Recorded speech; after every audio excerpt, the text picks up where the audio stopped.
సుభాషితం గురించి చెప్పుకుందాం.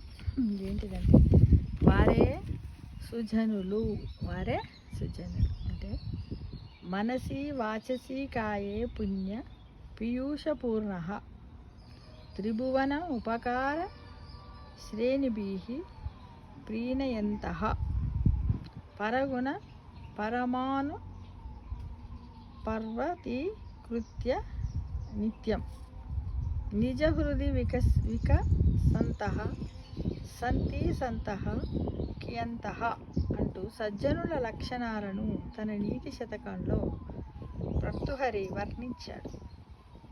దాన్ని హృదయవర్చ శరీరములనింతయు పూర్ణ సుధా ప్రపూర్ణులై ముదము బహుపకారముల మూడు జగంబులకును ఘటించుచున్ వదలక సాధు సద్గుణవలంబుల్ కొండలు వేసి మెచ్చున్ మదిని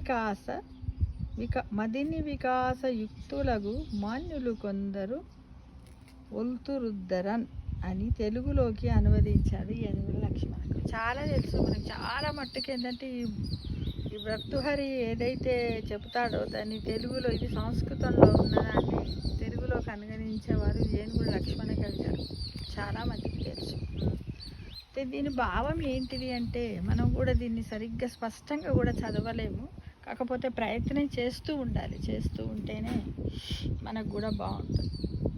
దీని యొక్క భావం ఏంటంటే మనస వాచ కర్మన అంటే త్రికరణ శుద్ధిగా మంచి పనులు చేయాలనే తపన ఉన్నవారు, సమస్త ప్రజలు ఆనందంగా ఉండాలని కోరుకునేవారు, అలాంటి ఆనందాన్ని వారికి కలిగించేవారు, అందరినీ తమ ఉపకార బుద్ధితో ఆదుకునేవారు, ఇతరులలో సద్గుణాలు గోరంత ఉన్నా వాటిని కొండంతగా భావించి మెచ్చుకునేవారు సుజనులు.